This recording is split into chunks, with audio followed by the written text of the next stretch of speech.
Hi friends, welcome to Shami's kitchen. എല്ലാവർക്കും സുഖമാണല്ലോ. ഇന്ന് നമ്മൾ തയ്യാറാക്കുന്നത് നേപ്പാളി സ്പെഷ്യൽ ആയിട്ടുള്ള ചക്കൂനി റെസിപ്പിയാണ്. ഒരു തവണയെങ്കിലും മസ്റ്റായിട്ട് നിങ്ങൾ ഇതുപോലെ ഒന്ന് ട്രൈ ചെയ്ത് നോക്കണം കേട്ടോ. ചോറിനോടൊപ്പം ചപ്പാത്തിക്കൊപ്പം ഒക്കെ നല്ല ബെസ്റ്റ് കോമ്പിനേഷനാണ്.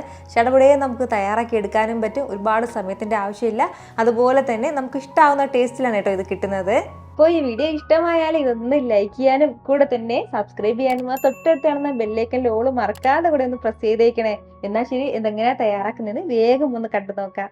അപ്പോൾ ഇത് തയ്യാറാക്കി എടുക്കാനായിട്ട് ഞാനിപ്പോൾ ഒരു ബോൾ ഒന്ന് എടുത്ത് വെച്ചിട്ടുണ്ട്. ഇതിലേക്ക് നമുക്ക് ആദ്യം ചേർത്ത് കൊടുക്കേണ്ടത് തൈരാണ്.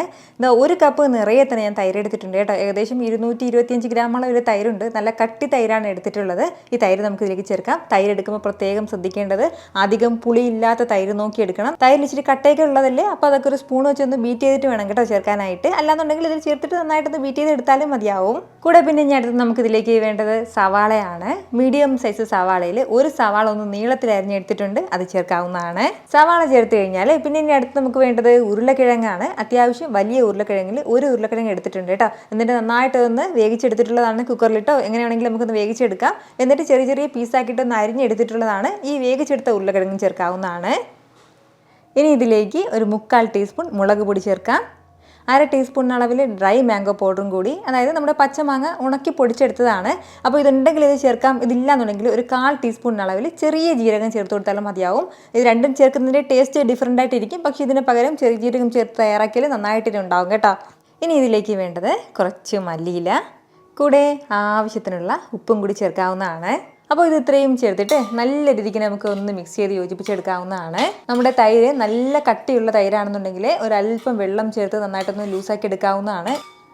ഇതാ നല്ല രീതിക്ക് തന്നെ ഞാനിതൊന്ന് മിക്സ് ചെയ്ത് എടുത്തിട്ടുണ്ട്. ഇതുപോലെ വേണം കേട്ടോ കിട്ടാനായിട്ട്. ഈ ഒരു രീതിക്ക് ഇങ്ങനെ വേണം നമ്മുടെ ഈ ഒരു കൺസിസ്റ്റൻസി കിട്ടാനായിട്ട്. ഒരുപാട് തിക്കാകണ്ട, തീരെ ലൂസായി പോകാനും പാടില്ല. അപ്പോൾ ഇതുപോലെ എല്ലാം ഒന്ന് മിക്സ് ചെയ്ത് എടുത്തു കഴിഞ്ഞാൽ പിന്നെ നമുക്ക് ഇതിലേക്ക് വേണ്ടത് ചെറിയൊരു താളിപ്പും കൂടിയാണ്. ആ താളിപ്പും കൂടി ആകുമ്പോൾ മാത്രമേ ഇത് പെർഫെക്റ്റ് ആകുള്ളൂ. എന്നാൽ ശരി, ചെറുതായിട്ട് താളിച്ചും കൂടി ചേർക്കാവുന്നതാണ്.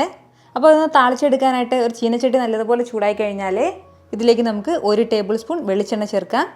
എണ്ണ നല്ലതുപോലെ ചൂടായി വരുമ്പോഴത്തേക്കും 1/2 ടീസ്പൂൺ കടുക് ചേർക്കാവുന്നതാണ്.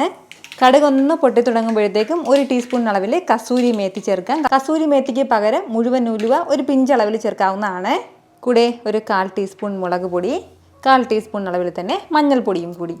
ഈ താളിച്ചത് നമുക്ക് ചൂടോട് കൂടിയിട്ട് തന്നെ ഇതിലേക്ക് ചേർക്കാവുന്നതാണ്. എന്നിട്ട് നല്ല രീതിക്ക് ഒന്ന് മിക്സ് ചെയ്തെടുക്കണം. എന്നിട്ട് നല്ല സൂപ്പറായിട്ട് നമുക്കൊന്ന് സെർവ് ചെയ്യാവുന്നതാണ്. ചൂട് ചോറിനോടൊപ്പമോ ചപ്പാത്തിക്കൊപ്പമോ അല്ലാന്നുണ്ടെങ്കിൽ നമുക്ക് ഇഷ്ടമുള്ള എന്തിൻ്റെ കൂടെ, നമ്മൾ സലാഡൊക്കെ നമ്മൾ സൈഡായിട്ട് എന്തിൻ്റെ കൂടെയൊക്കെ വെക്കുമ്പോൾ അതിൻ്റെ കൂടെയൊക്കെ സൂപ്പർ കോമ്പിനേഷനാണ്. ഇതൊരു സലാഡ് എന്ന് പറയുന്നതിനേക്കാളും നല്ലൊരു സൈഡ് ഡിഷാണ്. ആ ഉരുളക്കിഴങ്ങിൻ്റെയും ഉള്ളിയുടെയൊക്കെ ഒരു സ്പെഷ്യൽ ടേസ്റ്റ് തന്നെയാണ് നമുക്ക് കിട്ടുന്നത്. ഉറപ്പായിട്ടും ഒരു തവണയെങ്കിലും നിങ്ങൾ ഇതുപോലെ മസ്റ്റായിട്ടൊന്ന് ട്രൈ ചെയ്ത് നോക്കണം. ഇതുവരെയും ട്രൈ ചെയ്ത് നോക്കാത്തവർ. എന്നിട്ട് നിങ്ങളുടെ ഫീഡ്ബാക്ക് എനിക്കൊന്ന് മറക്കാതെ അറിയിക്കുകയും വേണം. ട്രൈ ചെയ്ത് നോക്കിയിട്ടുള്ളവരും ഇതിനു മുമ്പ് ഇത് കഴിച്ചിട്ടുള്ളവരൊക്കെ ഇതിൻ്റെ ഫീഡ്ബാക്ക് ഒന്നും മറക്കാതെ കമൻറ്റ് ബോക്സിൽ ഒന്ന് അറിയിച്ചേക്കണം. കാരണം നിങ്ങളുടെ ഫീഡ്ബാക്ക് കാണുമ്പോഴായിരിക്കും അത് മറ്റുള്ളവർക്കും തയ്യാറാക്കി നോക്കണം എന്നുള്ളൊരു പ്രചോദനം ഉണ്ടാവുന്നത്. ഇത്ര എളുപ്പത്തിലും രുചികരമായിട്ടാണല്ലേ നമ്മൾ തയ്യാറാക്കി എടുത്തിട്ടുള്ളത്. അപ്പോൾ ഇത് ഇഷ്ടമായാൽ ഇതൊന്ന് ലൈക്ക് ചെയ്യാനും കൂടെ തന്നെ നിങ്ങളുടെ ഫ്രണ്ട്സിനും ഫാമിലിക്കും എല്ലാവർക്കും ഇതൊന്ന് ഷെയർ കൂടി ചെയ്ത് കൊടുത്തേക്കണം.